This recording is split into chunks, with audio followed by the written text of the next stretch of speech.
Okay, it's 12:02. I think we can get started. Thank you all for joining our webinar today. My name is Agata Bednarska. I am the Outreach and Education Manager for the Mount Sinai Selikoff Centers for Occupational Health. We're so glad you're here today to explore one of the most essential yet often overlooked aspect of our health and well-being, which is sleep. So today's webinar is our first webinar. We host as part of the wellness webinar series we have scheduled for this month. Towards the end of this webinar, we'll share a flyer. If you didn't have a chance to see our wellness webinar series flyer yet, we'll share that. We'll put it in the chat. We have two additional topics related to nutrition and also mindfulness and stress reduction techniques scheduled for May 14th and May 21st. So we'll put that in the chat. And so, like I said, today's webinar is our first webinar we host as part of our wellness webinar series we have this month. And the goal of today's webinar is really to talk about the sleep.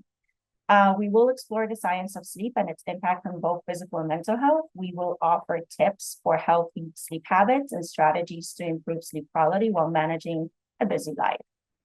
We encourage you to feel free to sit back, relax, and engage. We'll also have time for questions at the end of this session.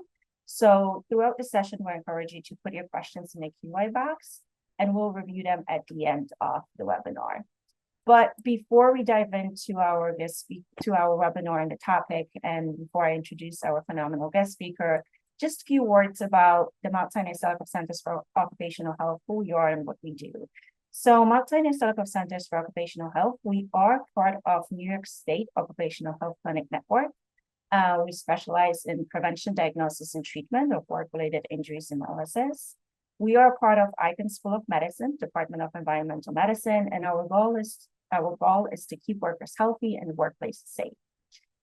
We diagnose and treat work-related injuries and illnesses. As I mentioned, the employee worker is our patient.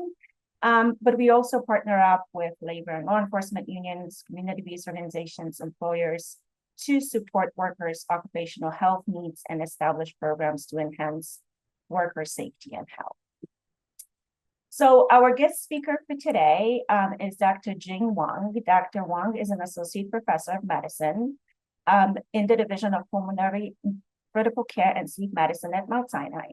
After receiving her medical degree from the Sunnybrook School of Medicine, she completed internal medicine residency and pulmonary critical care fellowship at Columbia Presbyterian Medical Center, followed by sleep medicine fellowship at NYU Langone Medical Center.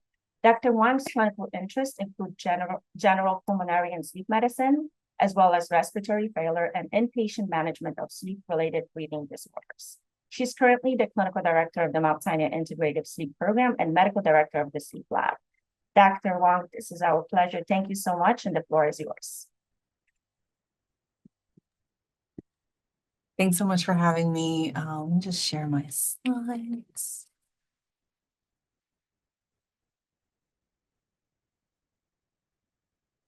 Okay. Just wanted to make sure our view is good. So thanks again for having me. I will hopefully be sharing some hopefully interesting information to everyone on the webinar about sleep and how we can best individually optimize this very universal experience. So I have no disclosures.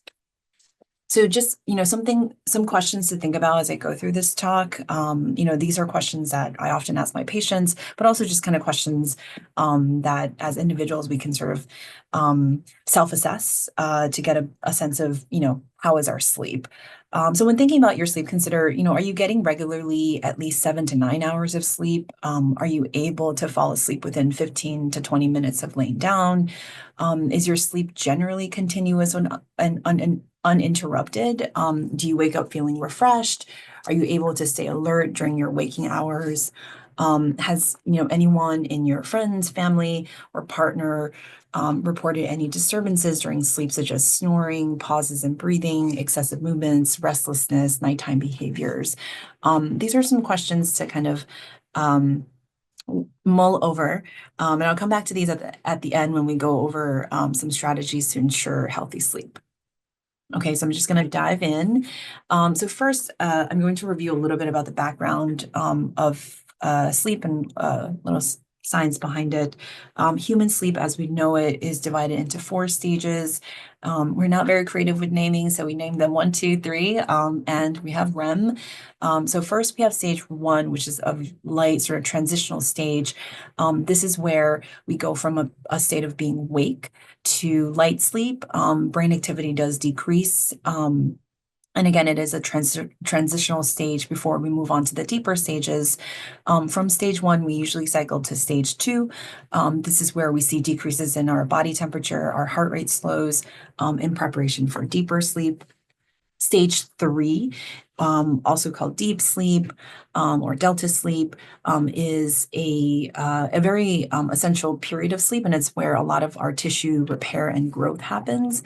And finally, there's stage REM, which stands for rapid eye movements that are unique to this stage. And REM is where we dream. It's also vital to the brain's ability to make memories and consolidate learning.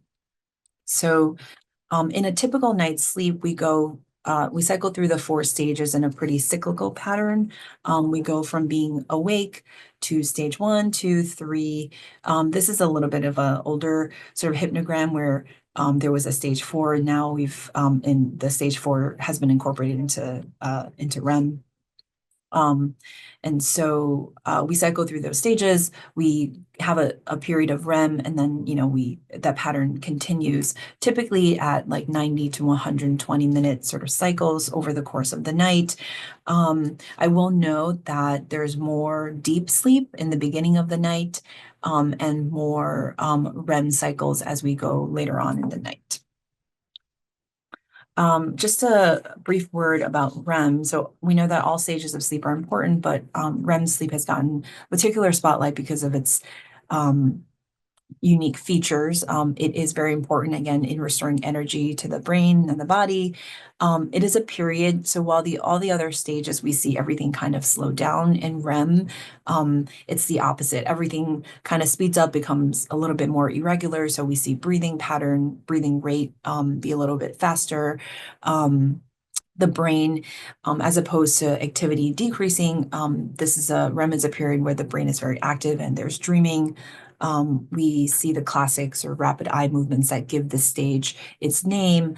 Also very unique to REM is, so while the brain is very active, the most of the muscles in our body, except for things like the heart and the diaphragm that keep breathing and, cardiac activity going, most of the other sort of voluntary skeletal muscles, our tone is turned off. So we have this quote paralysis type situation.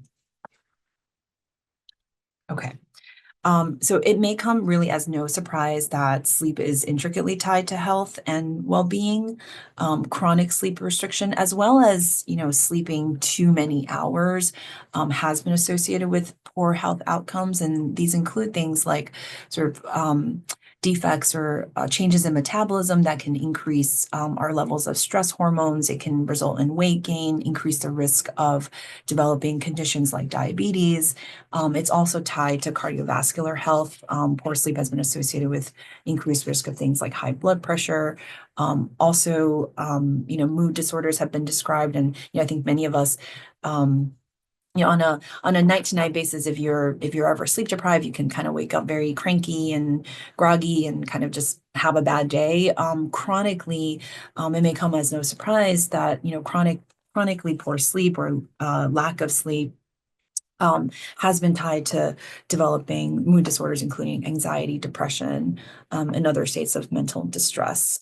Sleep is also very important for the immune system, so we do need to get sufficient and good quality sleep in order for our bodies to fight off sort of immune infections. Okay. And then sleep is also, very intricately tied to performance. So even in the well-rested state, there is over the course of the day, some fluctuations in, how we perform at a cognitive speed level. So again, and that's in a normal state. When we go into a period of not enough sleep, whether it's short or long term, this can certainly negatively impact our mood and our mental performance, specifically in areas like how alert we feel, our ability to concentrate, working memory, our ability to do logical reasoning and mathematics. The risk of this kind of go without saying, but really has include things like decreased workplace performance, risk of errors or even accidents in a workplace or really just kind of in any situation interaction in our daily lives. I will also say that there is some individual variability. So some people are going to be more sensitive to the effects of sleep deprivation than others. There's differences in sensitivity as well as some variability in our motivation and ability to kind of push through or stay alert despite losing sleep. So switching gears just a little bit, I wanted to bring up our internal clock or the concept of the circadian rhythm. So all of our bodily processes are operate on a schedule, and that is driven by an internal clock. And this internal clock is known as our circadian rhythm. So the main pacemaker for this is really located in our brains in this area called the hypothalamus. This is where the hormone melatonin is released, and melatonin helps to regulate our sleep and wake cycles. This area acts as the master clock, and so it syncs all the other bodily processes that we see in the figure on the right. And there are additional, but kind of this figure highlights some changes that occur over the course of the 24-hour day. Outside factors, light being the most important, helps us sync our internal clock to the external world. And so this is why when it's dark when we start to move from a day to the evening to the night, as it gets dark outside, your eyes will send a signal to the brain, the hypothalamus, that, hey, it's time to feel tired. Your brain then in turn sends a signal to your body. Your brain rather releases melatonin, and this kind of signals to your body that, okay, I'm starting to feel tired, starting to feel sleepy. This is also the reason why, these existence of these external syncing factors. This is the reason why our circadian rhythms tend to coincide with the cycle of day and night, and why it's sometimes hard for shift workers to sleep during the day and stay awake at night, because as you can imagine, that's the opposite of what the internal clock wants to do. Another important factor in how and when we sleep is our sleep drive. So the sleep drive is our this natural pressure that builds up in our brain to want to sleep. And the longer we stay awake, the higher the sleep pressure builds, and that's this blue line here. So as we increase our waking hours, the sleep pressure goes up. We come to a bedtime, we go to bed, the sleep pressure goes down, wake up the next morning, and that sleep pressure builds up again. Sleep pressure may also vary depending on certain circumstances, such as if you're sick, you may find yourself needing more sleep. If you're engaged in a very cognitively stimulating or demanding exercise, you might find that you feel really tired and need some more catch-up sleep, quote unquote catch-up sleep. So the two concepts I just went through, the circadian rhythm and our sleep drive, interact to help regulate our sleep and wake cycles. And so just this picture gives a representation of two situations. So the ideal is when the two processes are synchronized, meaning our homeostatic sleep to drive to sleep and our circadian drive to be awake. So the red, that the two processes ebb and flow in sync. What we want to try and avoid, but unfortunately sometimes we will experience, is when those two processes get out of sync. So we see here, this, for example, could be a pattern experienced by someone who works nights. So here we see that after the person is awake after a nighttime shift, the blue, again, is the pressure to fall asleep. The sleep drive is very high. You can see here, 7 a.m., get home 8 a.m. Sleep drive is really high. And we've just been awake all night, so the drive to be awake is very low. That's the red. get home, fall asleep. However, it's daytime, there might be noise, there's more light outside, and generally that sleep is not as sort of deep and stable as an in sync nighttime sleep would be. And so the individual may be disturbed very easily, may wake up too early. So instead of getting, the 7 to 8 hours, and I'll go into this in a little bit more detail later, we're only sleeping for 4 or 5 hours. So that sleep drive hasn't been completely resolved. The ideal is to be on this little dotted curve, but instead we wake up early, so we only partially resolved our sleep pressure.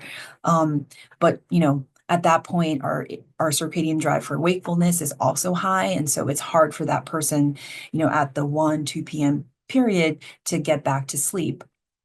Now come nighttime, work, it's time to go back to work. We're at a period where the sleep pressure to our brain's drive to want to sleep is very high. It's nighttime, and so our internal sort of circadian drive to be awake is very low. So we see that dip. And this is where that individual may experience, a lot of fatigue and sleepiness when they're expected to be awake and on the job. And so this is a situation that, as you may imagine, can lead to a very disturbed cyclical pattern of sleep and a lot of poor quality of life and poor quality of sleep experience. But this concept of the interaction between our internal drive to sleep versus stay awake, those two processes help to regulate when, how, and how well we're sleeping.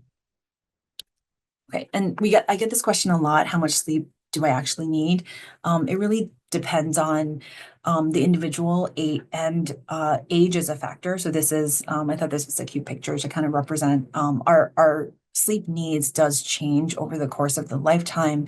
Babies and when we're toddlers need a lot of sleep, spend the majority to half the day sleeping. So good to be a kid.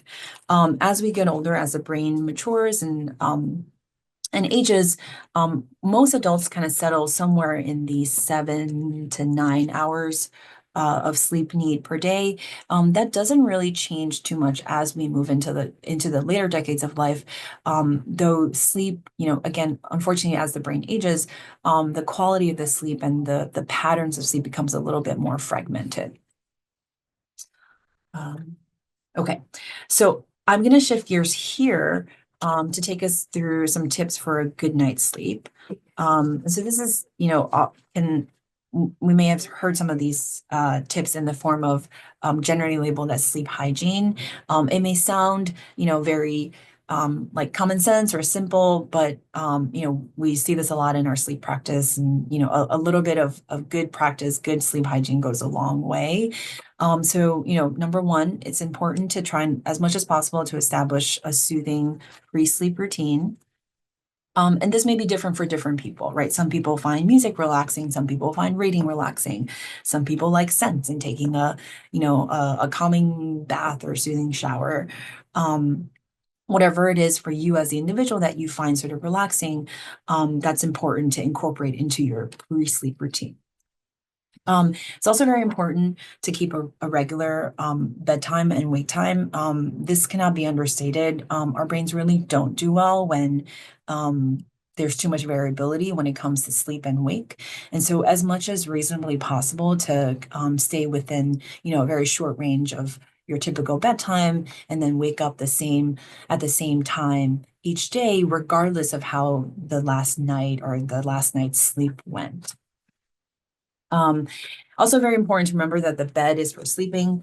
Sometimes it's also been phrased that, only activities related to sleep, or bed is for sleep and sex only. So this is important because we want to help our brains make the connection that being in bed is associated with sleep, as opposed to being in bed and I'm on my computer, or I'm on my phone, or I'm doing something else. This was, particularly challenging during the pandemic when everything locked down, and living in New York, right? We don't necessarily always have a lot of space, and so there was a lot of mixing of, the bedroom was also the office and the where we ate. But as much as possible, it's important to kind of keep that bed reserved for sleeping and help your brain make that connection.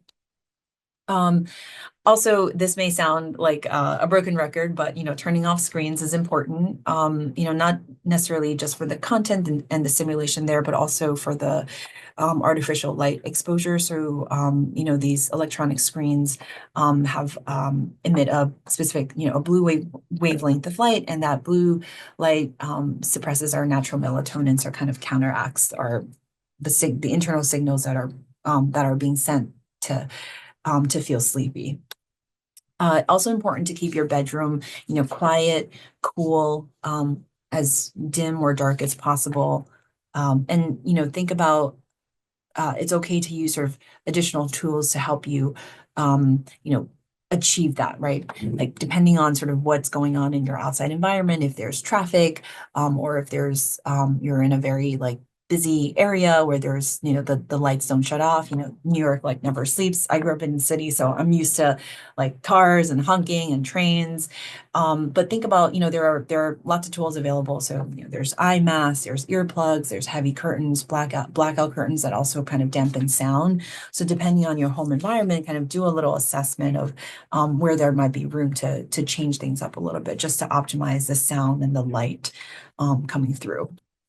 Um, and also important to say that, we should really sleep when you're truly tired. So there's nothing magical about going to bed at 10 p.m. or going to bed at 11 p.m. And again, this is where kind of listening or being attuned to where our internal circadian rhythms, what that's telling us. For some people, they may feel naturally sleepy around 10 o'clock. For some people, they may not feel sleepy until midnight. So it's important to sort of listen to the signal and go to bed when you're truly tired.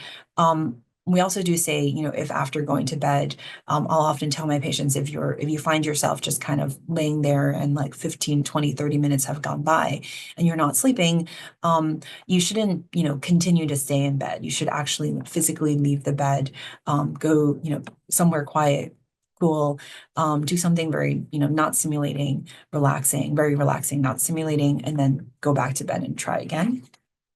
Um, Also, try to remind yourself not to check the clock. And I know sometimes this is an instinct, like you wake up and you're like, oh no, what time is it? 2 a.m. Oh boy, I only have 4 hours left to sleep before I have to, get up and go to my, get ready for work the next day. So that kind of, that type of mental process really actually ends up being very activating and really can inhibit you from going back to sleep. So if you have clocks in your bedroom or like any like lit ones, cover them or just kind of train yourself not to look at them. Don't grab your phone, don't check what time it is. Um, Continuing on, so moving on to the daytime, we recommend not napping or avoiding napping, minimizing napping as much as possible. And if you must nap, to really limit that to one nap no longer than 30 minutes.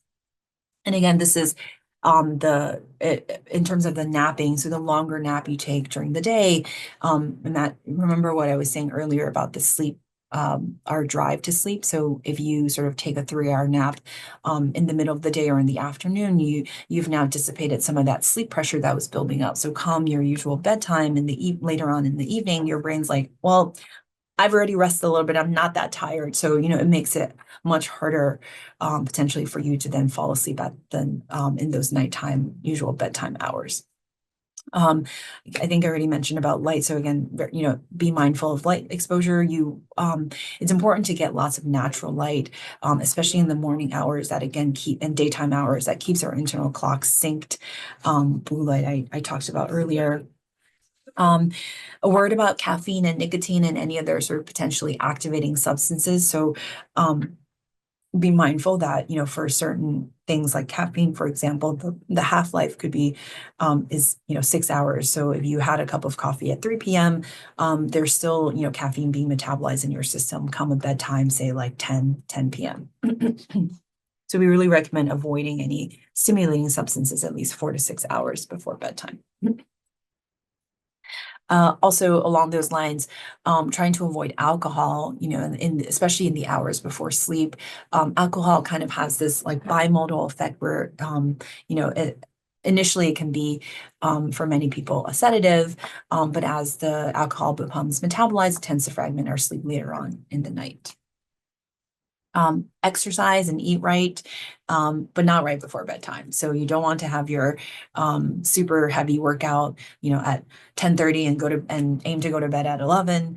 You also, don't want to eat a heavy meal right before bedtime. Those are generally sort of going to negatively affect your ability to sleep. Um, it's also important to really try and avoid excess sleep aids and or stimulants, whether it's over the counter and prescribed. And so, even though I'm a sleep medicine doctor, I really try not to prescribe or discourage patients from taking sleep aids as much as possible. There may be a role for that.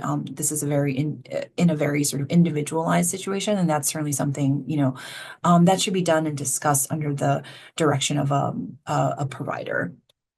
A lot of patients come in and have tried things like melatonin and, ZQuil or Unisom. We really try to recommend against those, mostly because many of the over-the-counter sleep aids have, some type of Benadryl or antihistamine type component, and that's what causes people to be sleepy. But long-term use of those agents is really not good. I just put up this chart here, listing out some of the, caffeine content of some common beverages. And so, coffee, I really cannot start the day without a cup of coffee, but it is important to remember that, depending on how your coffee is brewed, the type of beans and, and, the brewing method, the caffeine content of that, 8-ounce cup of coffee can vary a lot, and decaffeinated coffee is actually not completely caffeine free, just less. There is also some caffeine in certain teas, black tea, green tea, soft drinks. Chocolate also has, small amounts of caffeine. I didn't It's not on this chart, but energy drinks also often have a ton of caffeine in addition to sugar, and so these are all substances to kind of be substances and amounts to be sort of mindful of when taking them. Okay, so what are some signs that you should really, see a doctor or talk with a provider? If you find yourself really not feeling well rested despite sleeping 7 to 8 hours or more a day, or waking up frequently, like on a regular basis, daily basis, multiple times a week basis, and then having a significant trouble falling asleep, like being awake for hours, um, or waking up very early in the morning and not being able to fall back asleep, taking a long time to fall asleep. So either, at the sleep onset period or at the sleep, in the sleep initiation phase, maintenance phase rather. Or if you find yourself like falling asleep at inappropriate times during the day, driving while at work, meetings, in school. If you've ever been told that you snore loudly, that you choke, gasp, make choking sounds when you're sleeping, if you feel very uncomfortable in your legs, meaning you feel like you have to move or jerk them during the night, you have creepy, crawly sensations, this could be signs of another type of sleep disorder or movement disorder. You have sudden episodes of weakness when you're emotionally excited. You've fallen asleep while you were driving, or you regularly need to use stimulants, again, whether it's over the counter or prescription stimulants, to stay awake during the day. If you experience any or combination of these symptoms, certainly I would urge you to speak with your provider about it, because you really may benefit from further evaluation and or testing. Cannot sort of do a sleep talk without saying a word about safety. Really, priority number one is safety. We always counsel patients to really try not to engage in any activities that require sustained vigilance. So could be driving, could be operating heavy machinery. It's even though, this goes back to kind of the sleep and performance that effects that I was talking about earlier, where there are situations where an individual in a sleep deprived state feels awake. But the brain lapses into these micro, like seconds long micro sleeps, and so lapse of consciousness.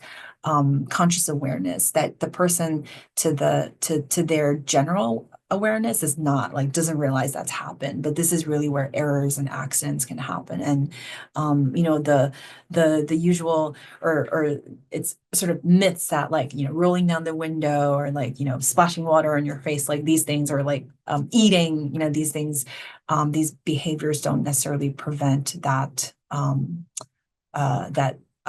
decrease in awareness and vigilance, especially driving.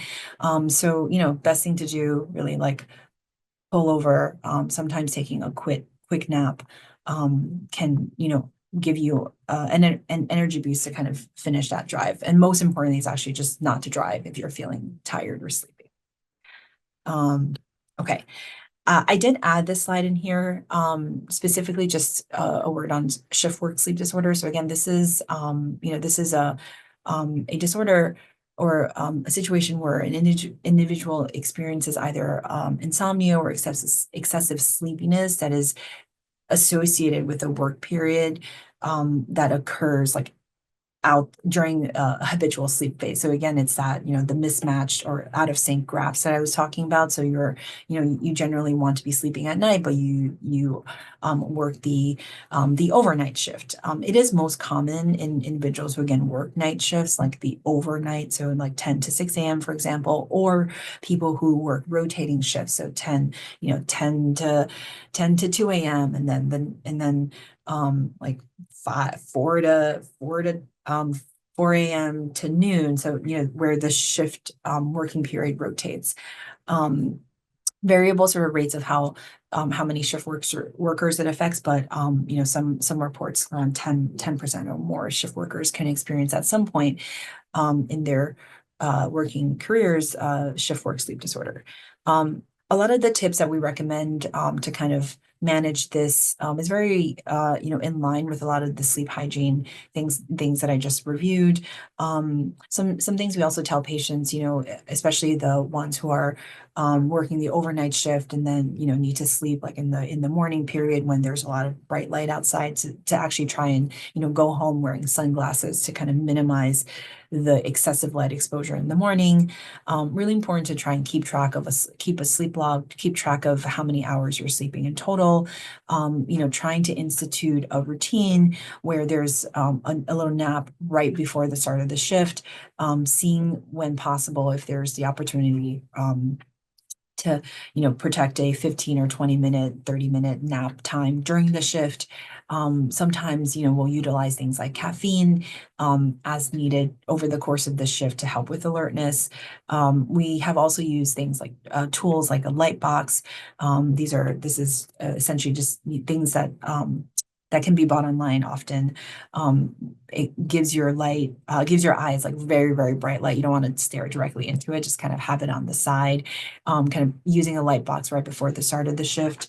And on a case-to-case basis, again, under the direction of a provider, there may be a role for things like short-term sleep aids or medications to promote wakefulness to manage the shift work sleep disorder. And then so finally, just to take it home in some managing sleep with a really busy schedule, very important to adopt good sleep practices, sleep hygiene, healthy eating, exercise, really be mindful of accumulating sleep debt. So meaning like you lost 3 hours of sleep the night before. It actually the equation, unfortunately, is not 1-to-1, so it takes longer to recover from than the actual amount of sleep that was lost. Consider keeping a sleep diary. It's our memories are you want to rely on memory, but also important to kind of track on paper. This allows you and or any providers that you may be seeing to kind of go back and look over what's been going on the past couple of weeks to months to try and find patterns and room for change. Really, we don't exist as an island. Important to, as much as possible, like share your schedule and any special needs with, people around you. If you work special shifts or very long work hours, really discussing ways to kind of share responsibility, to help with your workload. And so kind of creating and utilizing your network of support, very important.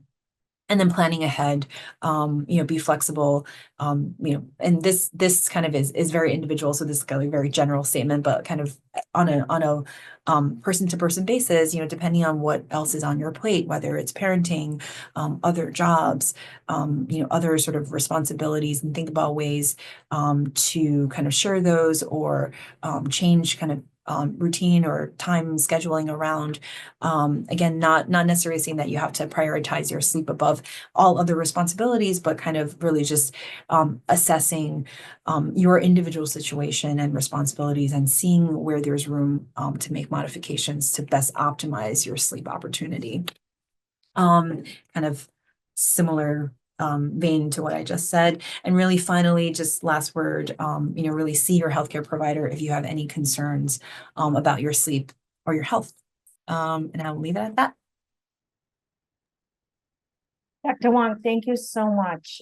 This was really helpful. Thank you for taking the time to meet with us today. There were a few questions, and if there are any other questions that the audience would like to ask, we again encourage you to put them in a QA. There were questions about eating and drinking right before, which you addressed, the impact of over-the-counter medications. And then there was one question that was coming up very often, when to see a specialist, which I think you did address as well. There was one question that came up around how do screens and blue light impact sleep? Yes. Yeah. So the screens, electronic screens, blue light that tends to suppress our intrinsic melatonin. And so, we have to be sort of cognizant of the fact that we live in 2025 and not 1925. Right? So screens are all around us, and there's TVs, there's computers, there's phones. So it's very difficult to live a screen-free life. But excessive bright light, screen exposure, right, in the evening hours, for long periods of time, like that tends to suppress your has the ability to risk of suppressing your natural melatonin, so your natural feeling like drive to be sleepy. Great, thank you so much. There was one question that was related to white noise machines. Are white noise machines or sleep headphones effective? I think it really depends on who you ask. In generally, there's no like quote evidence per se that they have any or I should say it's never really been studied or looked at systematically. But in general, it's if white noise is helping to drown out loud sort of ambient sound, that can certainly be helpful. Not everyone sort of finds it soothing. I think an area, and this is not my particular area of expertise, but there are certainly like people kind of interested in the quality and the sort of the beats, the rhythm of sounds and how that may affect our brain activity and sleep and levels of stress. And so I think there is certainly something to be explored there. But from a day-to-day sort of clinical basis, so what I kind of tell my friends, family, and patients is that if you find white noise sort of calming, soothing, not bothersome, it's certainly not harmful. You don't want to put it at a very high volume, but I don't think it's sort of negatively impacting. Yeah. Great. And I think the last question that just came in is, are there any apps that you can recommend or tools for improving sleep? Yes, I actually really like CBTI Coach. So we use this a lot, especially when we were doing solely like telehealth. So the app is cool. It's also free, which is always a plus. And it's sort of well validated and has been used by lots of colleagues in like the mental health sphere as well as other sleep specialists.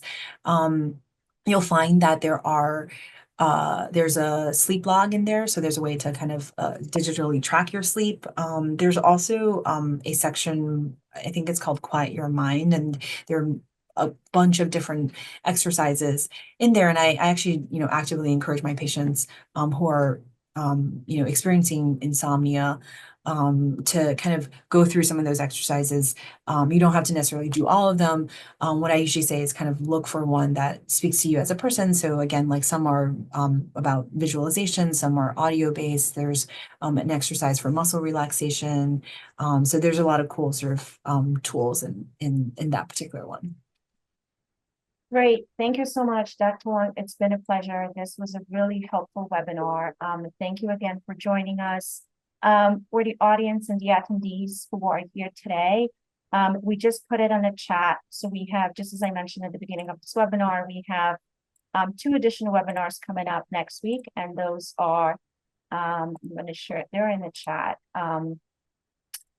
but they're right here. So we have a webinar coming up on healthy lunch options for workers on the go, fuel your body, power your day. It's next week, May 14th from 12 to 1, and then followed by mindfulness and stress reduction techniques on Wednesday, May 21st, 12 to 1. If you do want to get a copy of the PDF, if you didn't yet or didn't register, please reach out to us and we'll send that over to you. And with that, thank you again and have a great day, everyone. Thank you, Dr. Wang. Thanks, everyone. Take care. Bye-bye. Bye.